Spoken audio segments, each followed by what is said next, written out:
Buenas tardes a todas y a todos.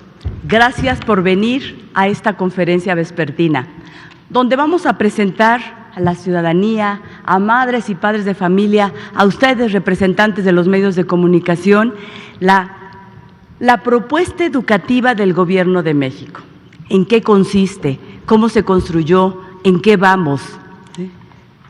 En esta ocasión contamos con la presencia de Ángel Díaz Barriga, investigador emérito del Instituto de Investigaciones sobre la Universidad y la Educación, ISUE, de la UNAM. Me falta una imagen que iban a pasar. Con Marx Arriaga Navarro, director general de materiales educativos de la Secretaría de Educación Pública. Con la maestra Claudia Nayeli López Cambray, quien participó en la elaboración de un proyecto del campo formativo del humano y lo comunitario. Esto fue para primer grado. Y al maestro Uciel Pérez López, quien colaboró con un proyecto del campo Lenguajes para cuarto grado. En las conferencias subsecuentes estarán más académicos, especialistas, más maestros, maestras. Cada día tendremos diferentes expositores y cada día iremos platicando con ustedes y compartiendo cómo fue creado el contenido por cada grado. Mañana empezaremos con primer grado, segundo, tercero, y así iremos grado por grado para que se conozca con precisión. El día de hoy iniciaremos con una introducción, con una panorama general para dar la idea de cómo fuimos construyendo la propuesta y a partir de qué principios. Cada uno de los que está aquí presentará, explicará, platicará sobre cómo se ha estado trabajando para llegar a estos nuevos libros de texto gratuitos. ¿Sí? Pues abriremos un espacio para preguntas por parte de ustedes. Bien.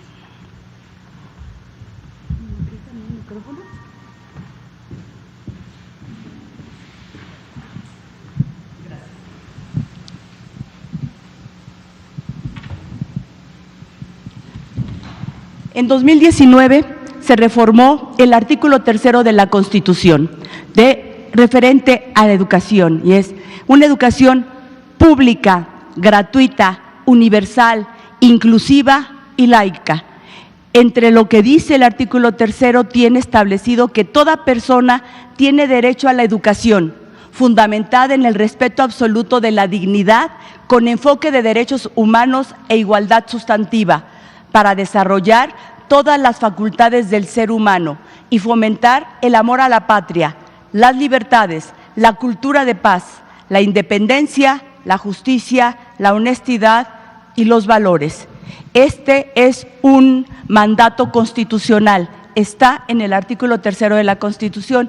Para poder cumplir con él, establecimos un modelo educativo que se llama la Nueva Escuela Mexicana, que tiene como objetivo fortalecer la escuela pública, promover los valores de solidaridad, de honestidad, de respeto, de vinculación con la comunidad, la justicia social, el aprecio a la naturaleza y la capacidad para resolver problemas reales y cotidianos. Y esta es la parte de nuestra propuesta. Contrario a lo que se privilegió en años anteriores, el individualismo, la desvinculación de la comunidad y un conocimiento memorístico. Tenemos la propuesta y se construye un plan de estudios. El plan de estudios tiene algunos elementos fundamentales: el derecho humano a la educación, la revalorización de las maestras y los maestros en su práctica cotidiana y autonomía profesional. Aquí les pido pongamos mucha atención en esto porque es uno de los ejes fundamentales con los que estamos trabajando la construcción de toda nuestra propuesta. Se articula el trabajo interdisciplinario y la elaboración de proyectos. Es otro tema que le vamos a tener que seguir el hilo. La comunidad como núcleo de los procesos de enseñanza y aprendizaje. Este plan de estudios tiene aproximadamente 230 páginas, tiene referencias bibliográficas, tiene los créditos de los que participaron. Sobre el plan de estudios, ahí nos plantea varios ejes fundamentales. pedagógicamente se llama ¿cuál es el perfil de egreso? ¿Qué tipo de alumnas y alumnas queremos cuando se termine su educación primaria? Que son los rasgos fundamentales de las personas que estamos ayudando a formar. Son estos, están establecidos, mencionaré algunos como ¿qué queremos? Que valoren sus potencialidades cognitivas, físicas y afectivas, que vivan, reconozcan y valoren las distintas diversidades que caracterizan la nación mexicana, que reconozcan que mujeres y hombres son personas que gozan de los mismos derechos con autonomía, libres de violencia y discriminación, que desarrollen un pensamiento crítico, reflexivo, que les permita valorar los conocimientos y saberes de las ciencias y humanidades, reconociendo la importancia que tiene la historia y la cultura, que intercambien ideas, cosmovisiones y perspectivas mediante distintos lenguajes, en fin, que se perciban a sí mismos como parte de la naturaleza. Ese es las personas que necesitamos. Para poder conseguir este perfil de egresos, lo estuvimos trabajando de la siguiente manera. Esta figura de flor es básicamente para las maestras y los maestros. Ellos saben de qué estamos hablando porque estuvimos trabajando todo el año con esto, que habla de los campos formativos y de los ejes articuladores.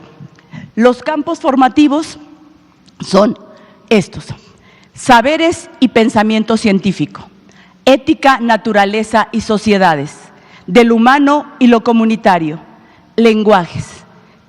Aquí hay una serie de íconos que representan cada uno de estos campos. Dentro de estos campos formativos van todas las asignaturas: español, matemáticas, historia, geografía, biología, química, física, están incorporadas a verlo de manera global. Sí existen las asignaturas, pero dentro de estos campos formativos.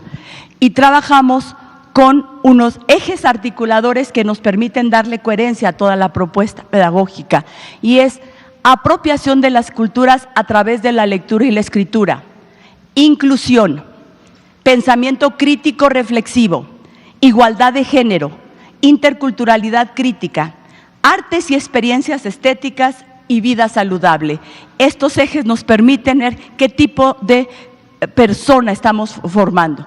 Para poder actuar con esto, se construyó o se trabajó los programas sintéticos. Los programas sintéticos. ¿Qué son los programas sintéticos? Fueron elaborados por académicos, especialistas de distintas instituciones, establecen los conocimientos que se deben abordar a nivel nacional. Aquí se establecen los conocimientos que se deben abordar a nivel nacional. Estos programas sintéticos los organizamos en 6 fases y estuvieron trabajados por los maestros durante todo este ciclo escolar. Ahorita les explico cómo trabajamos en los consejos técnicos, pero es andar. ¿Qué pasa? ¿Por qué los organizamos por fases? Porque consideramos que la educación tiene que concebirse desde la etapa inicial hasta la superior. Nosotros vimos la fase 1 del programa, del plan de estudios, abarca educación inicial. La fase 2, educación preescolar, primero, segundo y tercero. En primaria tenemos 3 fases. La fase 3, que es primero y segundo. Fase 4, tercero y cuarto. La fase 5, quinto y sexto. Y secundaria es la fase 6, primero, segundo, tercero de secundaria. ¿Qué queremos cuando terminen la secundaria? Que ingresen a la preparatoria, al bachillerato, a la vocacional, que los alumnos que salgan de aquí tengan todos los elementos suficientes para poder ingresar al nivel medio superior. Y este gobierno impulsa la permanencia de los alumnos en el nivel medio superior. Era uno de los grandes problemas que tenemos y por eso las becas Benito Juárez, más de 12 millones de estudiantes reciben el apoyo para permanecer en el nivel medio superior. Y queremos que lleguen al nivel superior, que entren a la universidad, al politécnico, a las tecnológicas, que sigan su desarrollo humano educativo en todas las fases, incluyendo medio superior y superior. Tenemos entonces el mandato constitucional, el plan de estudios, los programas sintéticos y llegamos a los programas analíticos. ¿Qué son los programas analíticos? Son es una estrategia para contextualizar el aprendizaje, que como colectivo escolar las maestras y los maestros realizan a partir de los programas sintéticos de acuerdo con las condiciones de su situación comunitaria y escolar y en particular de su grupo escolar. Estos programas sintéticos son la respuesta a maestras y maestros que durante muchos años estuvieron exigiendo que se tomara en cuenta su práctica, que ellos son los que están ante los alumnos, que ellos trabajan todos los días. Hay que escucharlos, hay que ver cómo trabajaban y qué es lo que necesitan. Estos programas analíticos los construyen ellos, con lo que hay que enseñar y con lo que está planteado en el plan de estudios. Ellos, los maestros y las maestras, recuperan su práctica, reconociendo la diversidad cultural del país que también reclamaban. ¿Cómo quieren que enseñemos lo mismo en Baja California que en Chiapas, en Tamaulipas que en Guerrero? Entonces, ahora tienen la posibilidad, reconsiderando, tomando en cuenta su autonomía profesional, para que ellos puedan determinar esos contenidos, cómo los aplico a mi región. Y no solo a mi región, sino a los alumnos y las características de los grupos que yo recibo para trabajar este ciclo escolar. Todos los grupos son diferentes, por lo tanto, el maestro, con su formación profesional, aquí queremos poner mucho énfasis en eso, los maestros tienen una formación profesional que les permite tener el conocimiento de cómo voy a enseñar lo que me está planteando el programa sintético y el plan de estudios. Estos los estuvimos trabajando durante todo este año escolar, en los consejos técnicos escolares. Todos ustedes saben, o muchos de ustedes saben, los viernes últimos de cada mes se reúnen los maestros. ¿Y para qué se reúnen? En la escuela se reúnen 20, 30, a veces se juntan 2 o 3 escuelas para discutir qué tipo de educación estamos dando a nuestros alumnos, cómo mejoramos, cómo resolvemos los asuntos que hay en la vida escolar. Esto lo hacemos miles y miles de maestros, 1.200.000 maestros reunidos cada mes discutiendo el tema de educación. No es poca cosa. Esto es lo que estamos impulsando, que ellos en sus colectivos, en sus ambientes, puedan discutir hacia dónde vamos. Se construyen los programas analíticos y llegamos a los libros de texto gratuitos. Son planeaciones didácticas por proyectos que permiten contextualizar los contenidos y organizar el trabajo a partir de la realidad, con múltiples actividades que integran los conocimientos, trabajo colectivo, juegos, uso de diversos materiales. Nosotros iremos trabajando con ustedes cómo son los libros de texto, cómo se trabajan los libros, cómo se utilizan. Lo que queremos dejar claro es que para llegar a los libros de texto tiene que haber antes un programa sintético y el programa sintético corresponde al plan de estudios y el plan de estudios a un mandato constitucional. Hay una secuencia en donde han participado maestras, maestros, académicos, innovadores, escritores, ilustradores. Es un trabajo intenso, colectivo y muy gratificante. Les voy a presentar… Esto tuvo que llegar. Para llegar a los libros de texto tenemos que pasar por todo esto.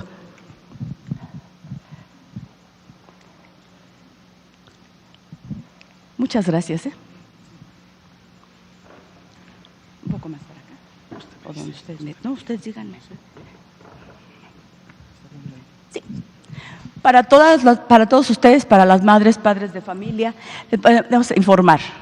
Este año escolar, las alumnas y los alumnos recibirán 3 libros de proyectos, el proyecto de aula, el proyecto escolar y el proyecto comunitario, así como un libro de nuestros saberes y un libro de múltiples lenguajes.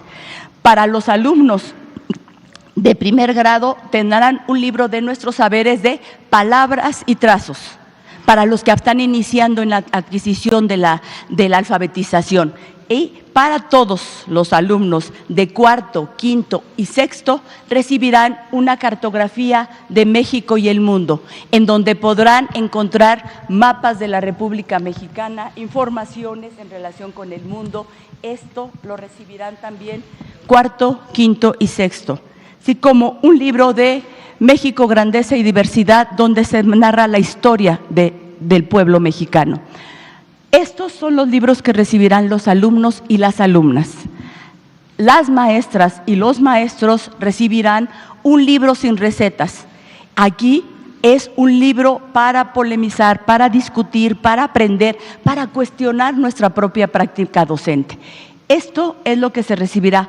Esto es de un solo grado. Así tendremos el de primero, segundo, tercero, cuarto, quinto y sexto. Estos son los que vamos a estar revisando en las conferencias a partir de mañana, donde se privilegia el trabajo colectivo, donde se privilegia la discusión, donde se privilegia la propuesta pedagógica apegada a la realidad. Los maestros y las maestras saben que tienen el reconocimiento de la Secretaría de Educación Pública y de este gobierno por el trabajo que realizan todos los días en las aulas, en el patio de recreo. Todo ese trabajo que ellos realizan, reconocemos su carácter profesional y su autonomía. Y les decimos a las madres y padres de familia que el objetivo de esta propuesta educativa es que sus hijos, sus hijas tengan una educación científica, humanista, inclusiva, donde ellos se sientan felices, donde puedan aprender el conocimiento que se necesita para tener una mejor vida. Esta es un panorama general de todo lo que se tuvo que hacer y se tiene que trabajar para construir la propuesta educativa que tiene que ver con qué tipo de ser humano necesitamos para seguir construyendo la patria. Ahora le voy a dar la palabra a Ángel Díaz Barriga. Muchas gracias, maestra Leti. Buenas tardes. Me quiero dirigir en primer lugar a padres y madres de familia, a ciudadanos de este país, a ustedes medios, pedirles que nos ayuden a vincularnos con ellos. Quiero explicar algunos elementos de por qué hicimos la reforma al plan de estudios, la reforma que se llama 2022, y qué elementos contiene. Yo diría que hay tres razones poderosas para hacer esta reforma. Hay una razón histórica que tiene que ver con la necesidad de fortalecer la escuela pública. Pero para decirlo en lenguaje que podamos entender todos, ¿cuántas veces no hemos sufrido con nuestros hijos, no sufrimos personalmente que la escuela nos aburría, que la escuela no nos interesaba, que teníamos que hacer que el niño hiciera una tarea en la casa que no entendía? Entonces, estas razones históricas que se expresaron de alguna forma en que nuestra escuela sigue siendo la escuela de nuestros bisabuelos, de nuestros abuelos, de nuestros padres, nuestra escuela. O sea, de repente nos damos cuenta de que frente a esta realidad actual tenemos que cambiarla. Tenemos de alguna forma también que reconocer que la pandemia hizo evidente que nuestra escuela estaba en crisis. La pandemia hizo evidente que nuestros planes de estudio, que nuestros libros de texto eran imposible llevarlos a la práctica en la vida cotidiana de los niños. Entonces, ¿qué es lo que estamos buscando? Acercar la vida cotidiana del niño a la formación que se le puede brindar en la escuela. Por razones de compensación. ¿Qué quiero decir con compensación? Que estamos tratando, que tenemos que reconocer la necesidad de tratar no igual a los desiguales. Tenemos un país con una gran diversidad socioeconómica, cultural y social. Entonces, tenemos que buscar, y aquí está el plan de estudios como una especie de punto de equilibrio entre cuál es el contenido nacional, pero al mismo tiempo cuál es la necesidad de hacer una adecuación de ese contenido e incluso de enriquecerlo a partir de la realidad del estudiante. La investigación educativa nos ha mostrado que el alumno no abandona la escuela, sino que la escuela expulsa a los estudiantes y los expulsa por presentarles información contenidos, tareas que no tienen que ver con su vida cotidiana. Y un tercer elemento que no me puedo saltar, por razones pedagógico-didácticas. En este país, prácticamente en los últimos 30 años, la didáctica ha sido expulsada de los salones de clase. Y ustedes dirán, ¿y qué importa la didáctica? Pues resulta que es la disciplina que ayuda al profesor a pensar cómo construir las estrategias de aprendizaje que va a llevar con sus estudiantes. La didáctica nunca nos puede decir, esta es la mejor estrategia, nunca. Sino que la didáctica lo que puede hacer es ayudarle al profesor o profesora en el contexto donde está trabajando con sus alumnos o alumnas, el pensar, y con ellos, ¿cómo puedo trabajar mejor? Entonces, este plan de estudios tiene una gran fundamentación pedagógico y didáctica necesaria en nuestro país. Parte de 4 principios fundamentales: la integración curricular. La integración curricular que está en los campos formativos y en los ejes articuladores, pero que, adelantándome un poco, perdón, pero a mí me gustaría mostrar un ejemplo, por ejemplo, que trae el libro de 4º de primaria sobre la digestión. Y sobre la digestión trae la anatomía, la fisiología del estómago, pero la digestión también le permite, de alguna forma, analizar cuáles son los tiempos de ingesta de cada alimento. Es decir, cuánto tiempo tarda una leche o tarda un pan o una fruta en ser asumido por nuestro cuerpo. Y le pide a los niños que empiecen a hacer cálculos, porque ahí viene la otra pregunta. Entonces, ¿cómo se integra ciencias? ¿Cómo se integra escritura? ¿Cómo se integra dibujo? ¿Cómo se integra aritmética o matemáticas en un tema de ingesta? Además, trae un tema que me parece muy interesante, perdón que haya abusado del concepto integración, pero trae un tema que es muy interesante, que es pedirle al niño que vaya viendo cuáles son las calorías o cuáles son los almidones y que haga pequeños experimentos con leche o con otro producto para ir determinando estos elementos. O sea, esto es lo que queremos decir con lo que tiene que ver con la vida del niño. Esto es importante, pero al mismo tiempo con la articulación de los conocimientos que provienen de las disciplinas o con la integración. El otro elemento es la autonomía profesional del docente. El plan de estudios está reconociendo al docente que tiene una formación, que tiene un conocimiento curricular, que tiene experiencias, que tiene capacidad de pensar y de tomar decisiones para cada uno de sus estudiantes. Esto es lo que los padres de familia le pedimos al docente. Oiga, ¿y qué se puede hacer con mi hijo frente a que no sabe tal cosa o no le interesa tal tema? Pues precisamente esto es lo que este plan de estudios está reconociendo: autonomía profesional o profesionalidad del docente. Y en tercer lugar, ¿dónde vive el niño? El niño no vive en el aire, el niño vive en un lugar particular que le estamos llamando comunidad territorio. Y esta comunidad territorio la tiene tanto el niño que indígena, tanto el niño que está en una comunidad alejada, como el niño que vive en una zona urbana, en la colonia del Valle, etcétera.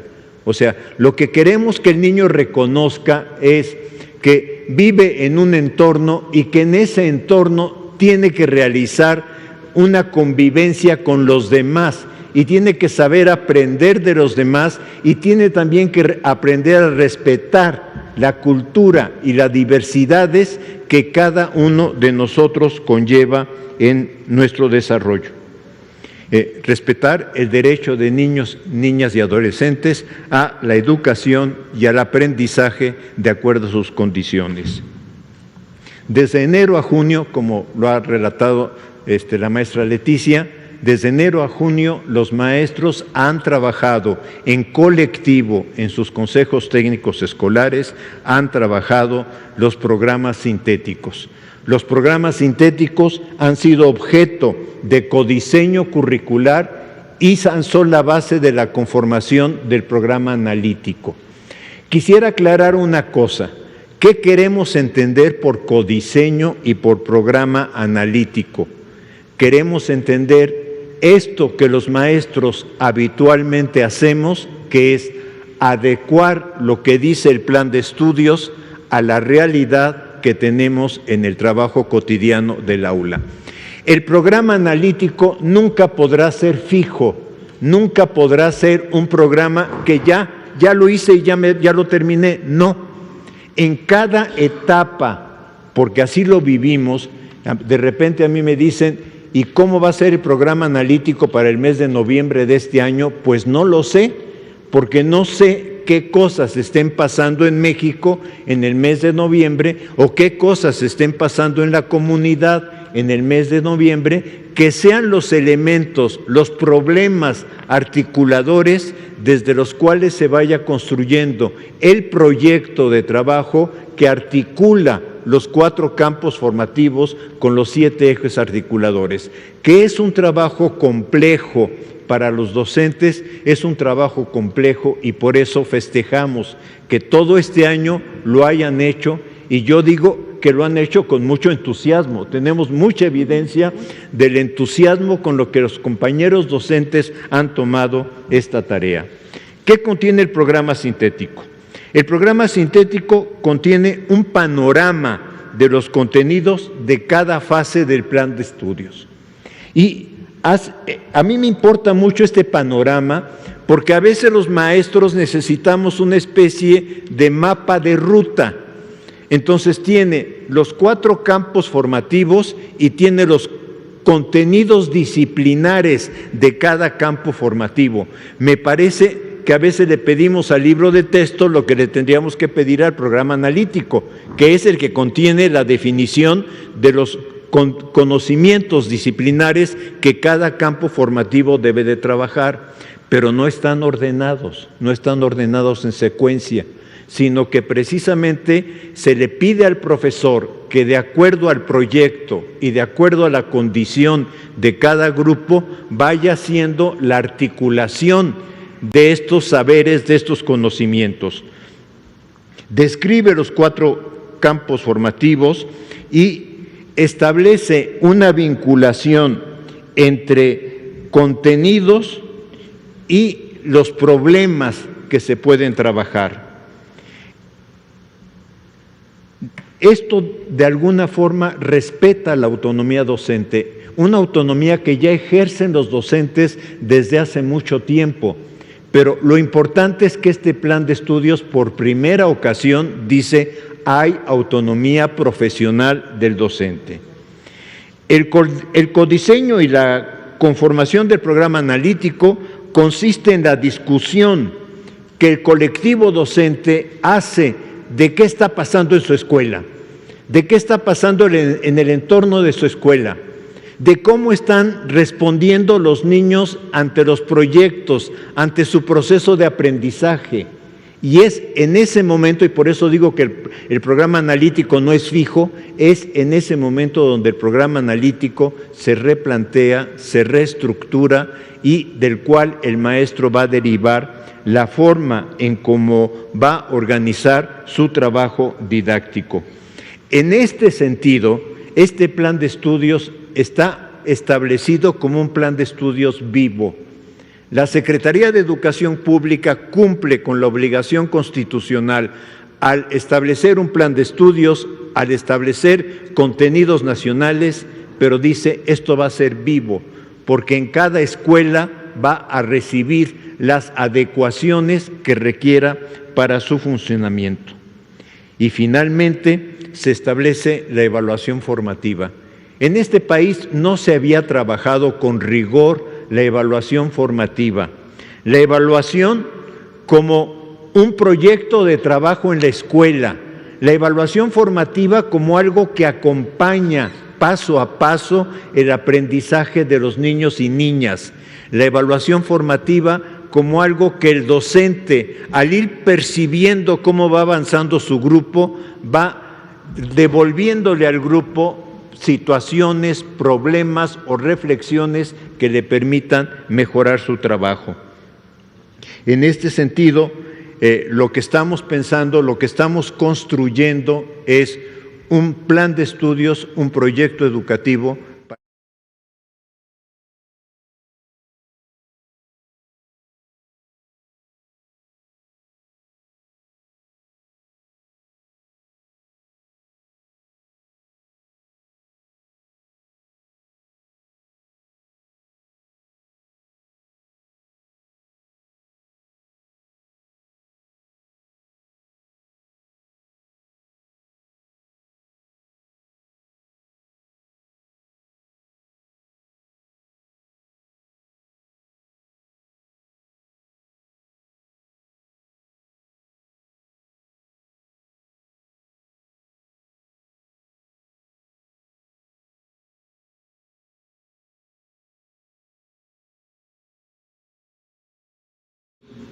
En la Asamblea de Tabasco.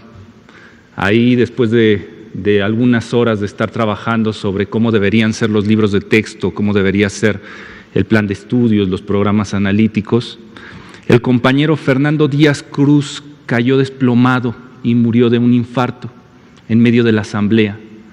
Y sus últimas palabras fue estas, las voy a leer. Él quería que los libros de texto y el plan de estudios se convirtieran en una fiesta pedagógica. Y donde quiera que esté, se logró.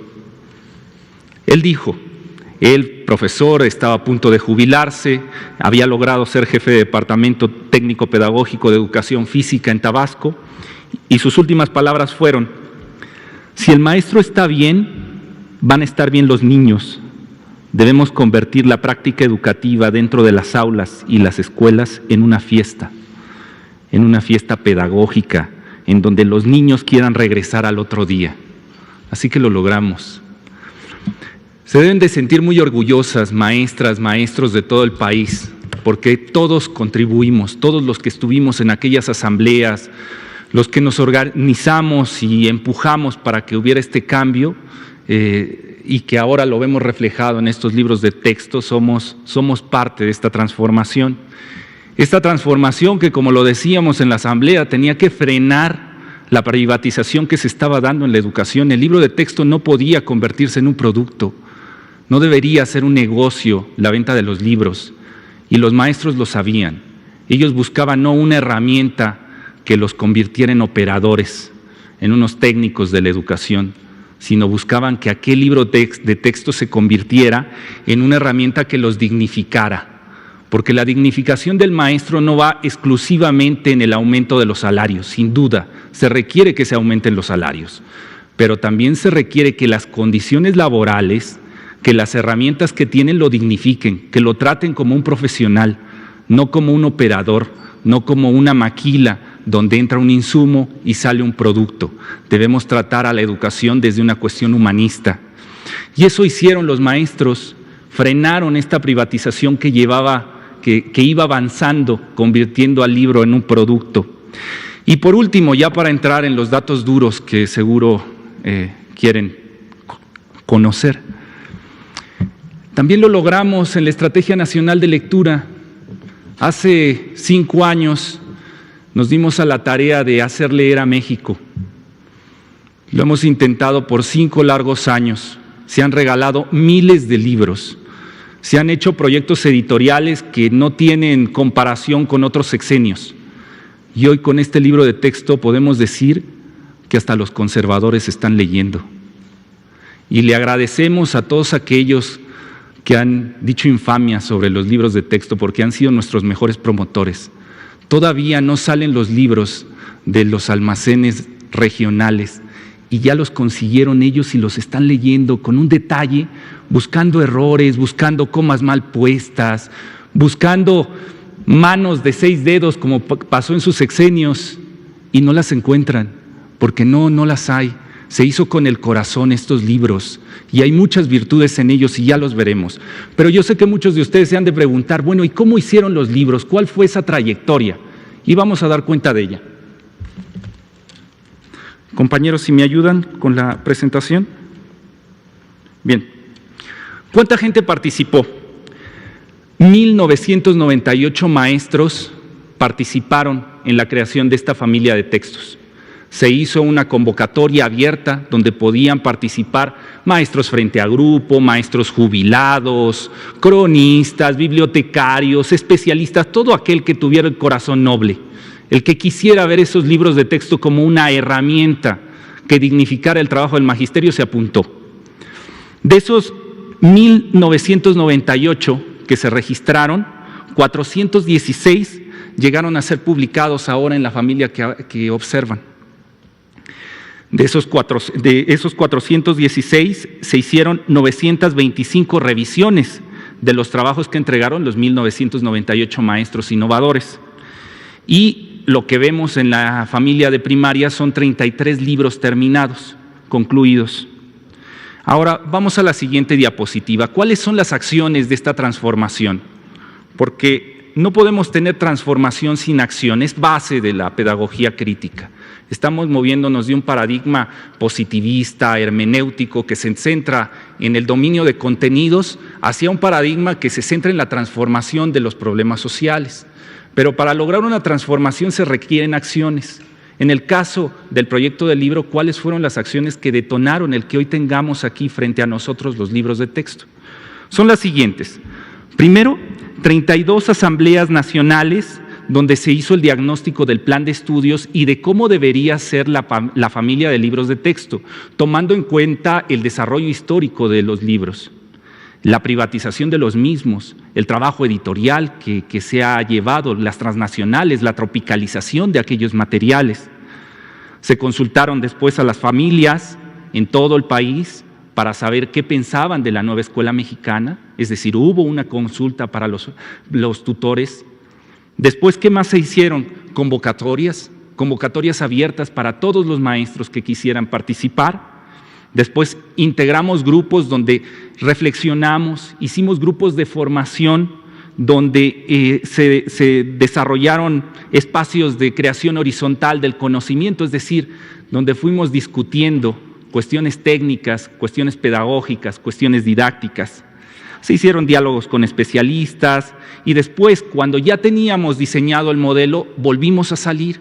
Hicimos lo que llamamos la caravana de la nueva escuela mexicana, donde ya teniendo el bosquejo teórico de cómo debería ser el libro con base en toda esa discusión que llevábamos horas y horas a lo largo de la República, propusimos ya un producto final. Así podrían ser los libros de texto.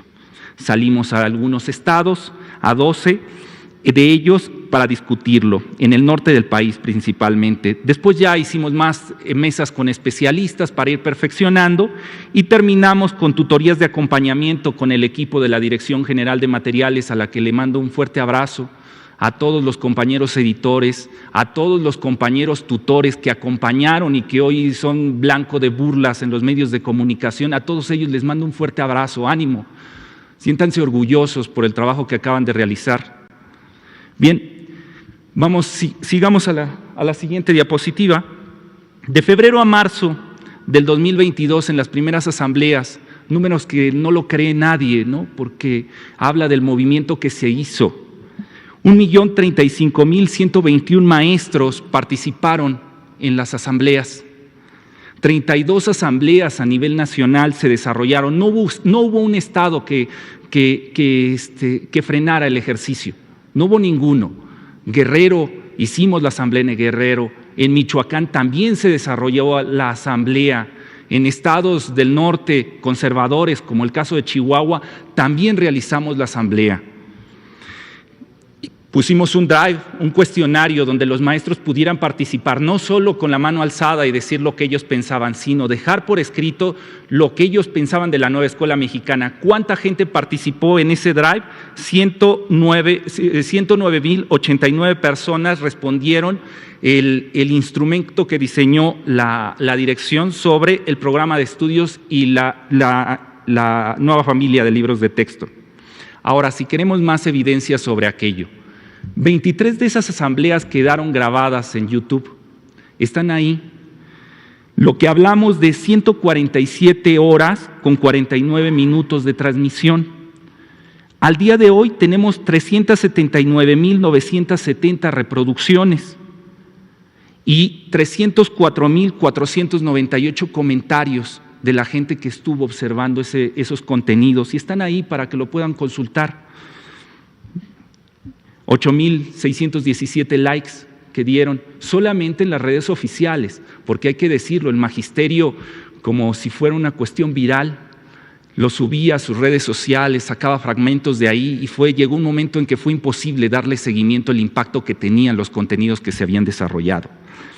En la consulta a las familias, ¿qué fue lo que los padres de familia, los tutores, decían sobre los libros de texto? Primero, reconocían, veníamos de la cuestión de la pandemia, los tutores se habían dado cuenta, abrieron los ojos de la importancia que tenían los maestros, del papel fundamental que jugaban en la escuela y que ahora en la pandemia ellos tuvieron que hacer las actividades que antes hacían los docentes, y por eso el primer punto que ellos dijeron, los tutores, fue el reconocimiento del docente en la formación de sus hijos. Segundo punto, reconocer que era necesario mejorar las formas de enseñanza, que no podíamos seguir con una formación centrada en el dominio de contenidos, que debía ser una formación activa, donde los conocimientos se pusieran al servicio de la resolución de problemas. Diversidad de contenidos, que no solo fueran contenidos textuales, sino que hubieran elementos interactivos que acompañaran a los libros de texto. Infraestructura y materiales que no cuenten en el hogar ni en la escuela, que son importantes para el apoyo del aprendizaje, es decir, que los materiales también dieran la oportunidad a que los padres de familia, los tutores, acompañaran en la formación de sus hijos. Muy interesante lo que dijeron las familias. Después de eso, después de tener esos datos, salieron las convocatorias, se registraron los maestros, se hizo la consulta a los innovadores. Ahí tenemos evidencias de cómo fueron dándose las convocatorias en las redes sociales. Se integraron a los grupos de trabajo donde fuimos entre todos en un plan horizontal, sin que hubiera una segmentación, una segregación, donde unos aprendían de otros, ¿no? Y donde estaba el sabio que le enseñaba a los maestros que no sabían cómo debía ser el material educativo, no. En una cuestión de horizontalidad, donde los saberes que tenía el maestro de Chihuahua debían recuperarse, los saberes del maestro de Veracruz debían recuperarse y entre todos construir. Esos espacios horizontales se generaron en una cuestión virtual. ¿Hay evidencia de ello? Claro que hay evidencias. Se integraron las mesas, en ella agradezco a las instituciones que participaron en las primeras mesas de formación, como es la Secretaría de Educación Pública, Indautor, Segov, la Secretaría de Cultura, la Universidad Pedagógica Nacional, la Benemérita Universidad Autónoma de Puebla, la Universidad del Estado de México, la UNAM, el CONACYT, los equipos de la misma dirección, el área editorial, la dirección general. ¿Cuántas sesiones hubieron? 65 sesiones virtuales tuvimos con los 1,998 maestros que se registraron, 98 horas con 24 minutos de transmisión. Más de 373,005 visualizaciones tienen esos videos. Después de eso, se fueron dividiendo los equipos en grupos más pequeños, ya para pensar en la formación puntual del libro, es decir, los proyectos que aparecen en los documentos que ven a mi derecha. ¿Cuántas horas fueron de seguimiento con los tutores? Hoy los tutores que se critican los medios de comunicación porque no tienen la licenciatura terminada. Aquellos tutores que iban por bibliografía para acercarla a los maestros, aquellos tutores que les pedían a las autoridades estatales que les dieran unas horas a los maestros fuera del aula para poder terminar los proyectos que serían evaluados, aquellos tutores que buscaban la manera de que el maestro tuviera minutos de internet para poder descargar los contenidos de la capacitación, de la formación que estábamos dando. Bueno, pues entre esos tutores y las mesas conformadas con los especialistas que acabo de mencionar, fueron más de 279,278 horas, 52 minutos de formación, de seguimiento que se le dieron a los 1,998 maestros. Como había dicho, 65 sesiones virtuales se quedaron grabadas, pero de esas se le dio más seguimiento puntual, llamadas, WhatsApps, Facebook Lives ya diseñados exclusivamente para los grupos menores, Zooms, etc. Ahora hablemos de la revisión. Después de eso terminaron los maestros que se apuntaron, las maestras terminaron los proyectos y los entregaron a la dirección, pero seguía un gran reto. ¿Cómo sabríamos si esos materiales eran pertinentes? Sabíamos que lo eran porque los que los diseñaron eran especialistas frente a grupo, maestros con mucha trayectoria, con años y años de estar frente a grupo, pero queríamos más, porque sabíamos lo que se vendría. Sabíamos que vendría estos intelectuales orgánicos a descalificar el material educativo. Y entonces convocamos gente para que los leyera, para que los analizara, diera recomendaciones. ¿Cuántas evaluaciones se dieron? 925. 55 dependencias participaron.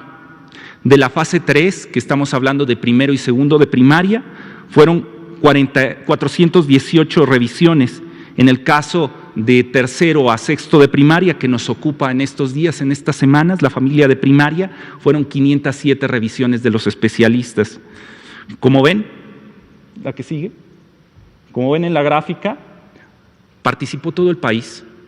No hubo un solo estado que quedara marginado, ni siquiera Guanajuato, ni siquiera Chihuahua. También participaron. Veamos los números. En el caso de la de GESUM, de los normalistas, que les mando un fuerte abrazo a todos los normalistas del país, porque estuvieron ahí con nosotros, evaluando desde la didáctica, desde la pedagogía, los proyectos que se entregaron. ¿Cuántos normalistas de todo el país participaron? 379.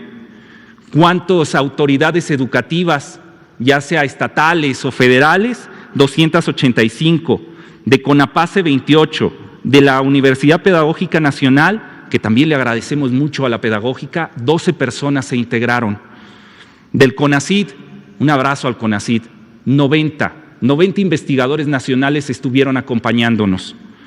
Del caso del INA, del INVAL, de INDAUTOR, 27, de CONAPRED, de CONDECEF, 31, de la Secretaría de Educación del Estado de Chiapas, 22, de otras instituciones, 46. Más adelante podemos ver el reparto ya un poco más grande para todos ustedes de cómo se fueron dividiendo los trabajos de los investigadores. O sea, ya aquí estamos hablando no de los que innovaron, no de los que hicieron los proyectos, sino de las instituciones que los leyeron y dieron recomendaciones. Recomendaciones de contenido, recomendaciones de estilo, y todas ellas se tomaron en cuenta. Lo saben muy bien ellos. Bueno, pues maestras, maestros, siéntanse muy contentos. Como lo decía Fernando Díaz Cruz, este día, el día de hoy y el 28 que inicia, es una fiesta pedagógica y esto se los debemos a ustedes. Así que muchas gracias. Vamos a pedirle a la maestra Claudia Nayeli y después al maestro Isael que nos platiquen cómo participaron siendo maestros innovadores de esta propuesta de libros de texto. Hola, muy buenas tardes a todos. Soy la profesora Claudia Nayeli López Cambray y soy docente frente a grupo. Soy la prueba fehaciente de que los libros de texto fueron elaborados por maestros de aula. Quiero compartirles que tuve la oportunidad de formar parte del grupo de innovadores que elaboraron los libros de texto. Tuve a bien participar en los libros de primer grado y en los libros de cuarto grado al mismo tiempo. En el caso de los libros de primer grado, participé con 2 proyectos. Uno de ellos se titula Hablemos de empatía y el segundo se titula Una escuela llena de emociones, ambos del campo formativo de lo humano y lo comunitario. Con respecto al libro de cuarto grado, participé en el campo Ética, Naturaleza y Sociedades con un proyecto titulado Celebremos la diversidad cultural de México. Voy a presumir mi libro. Me siento parte de, aquí está mi propuesta, junto con otros innovadores, tuvimos la oportunidad de escribir, de pensar en nuestros alumnos y pensar en un mejor futuro para ellos. Es un trabajo real. Soy maestra y puedo compartirles que en el día a día sé lo que es trabajar con niños, sé lo que es el aula, sé de qué contexto vienen, conozco de las realidades que viven en el día a día y estos trabajos puedo asegurarles que vienen pensados en ello, en su futuro, en ellos y en una mejor formación. El proceso fue complicado, no he de negarlo. Participé de una convocatoria, bien se comentaba ahorita, me inscribí a esta convocatoria, fui seleccionada, participé de un proceso muy largo, muy arduo, un proceso de ir y venir, donde, híjole, montones de veces se me hicieron correcciones, una y otra vez, y no desistí. Mis compañeros innovadores tampoco desistieron.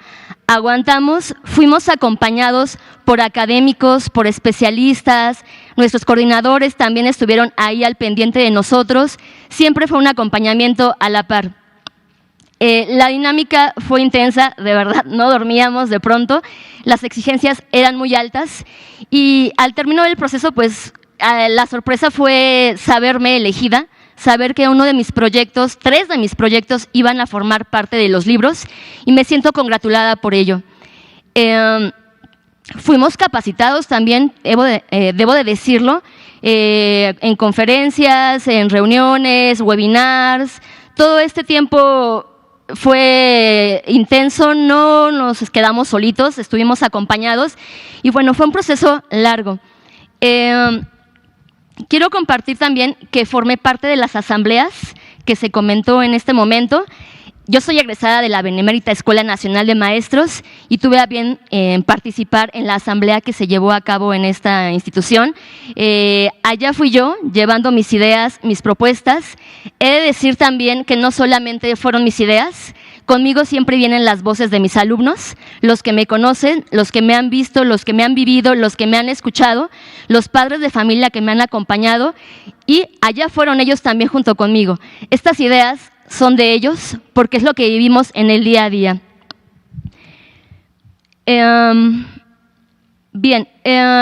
Quiero comentar también que en esta dinámica de los libros de texto se plantea una dinámica diferente. Se trabaja por proyectos. Todo aquel maestro que esté frente a grupo, quiero pensar que sabe que es un proyecto.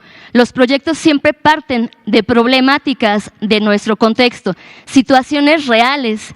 En esta ocasión ya no hay una materia de español, una materia de matemáticas, una materia de ciencias. No, en esta ocasión hay un libro que engloba todas las materias. Todo converge para buscar solución a una problemática, ya bien lo decían anteriormente, que sea y que parta del contexto del alumno. Rescato mi problemática y a partir de todas las asignaturas voy jalando contenidos y voy intentando resolver ese problema. No es que no haya matemáticas, no es que no haya español, no, todo viene unido para resolver un problema final. Esa es la intención de estos nuevos libros de texto. También tengamos en cuenta que los libros son solamente una propuesta, un acompañamiento, es un recurso. El que hace la clase es el docente, el maestro es el que sabe, el profesional de la educación, el libro es un apoyo. Me puedo agregar también que, bueno, me siento muy orgullosa de haber participado en esta convocatoria, de estar hoy aquí compartiendo con ustedes estas opiniones. Papás, mamás, queridos alumnos, de verdad, estos libros fueron hechos para ustedes, son de ustedes y vamos a trabajar con ellos en las aulas. Papás, acérquense, conozcan y los invitamos a formar parte de este proceso. Muchísimas gracias. Bien.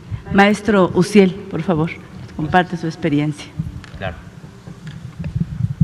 Buenas tardes. Bueno, también yo fui partícipe de la creación de estos libros. Efectivamente, para poder crearlos, hubo una convocatoria en la cual, como todos pudimos inscribirnos, tuvimos esa oportunidad y me siento orgulloso el ser elegido para poder crear uno de los tantos proyectos que están. En mi caso, y de manera particular, yo estuve trabajando el proyecto México Lindo, ¿qué ritmo?, que se encuentran en los proyectos de aula de cuarto grado. Este proyecto sale a partir de las necesidades que tenemos nosotros como docentes frente a nuestros grupos. Los alumnos tienen diversas necesidades en las cuales ellos, pues no sabemos de repente qué hacer nosotros como docentes para poder solucionar o encontrar una realidad. ¿Qué hacemos? Buscamos estrategias para poder desarrollarlas.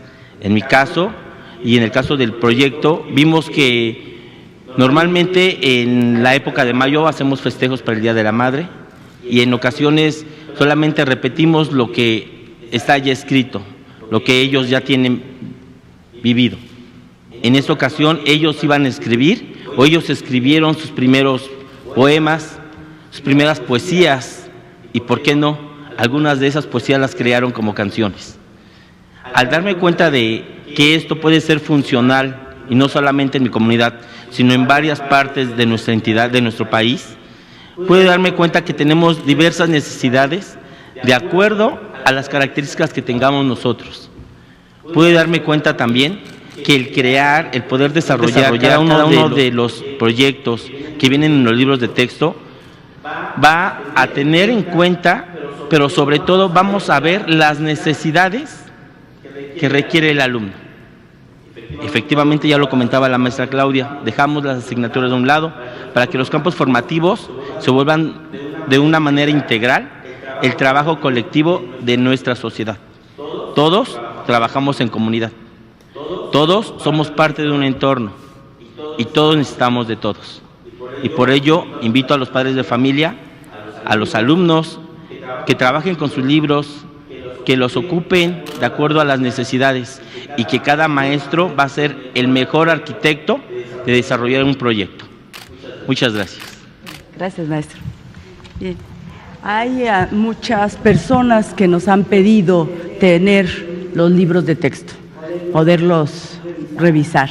Dejo decir que los libros de texto gratuito son para las niñas, los niños, los adolescentes, para las maestras y los maestros, los que están impresos.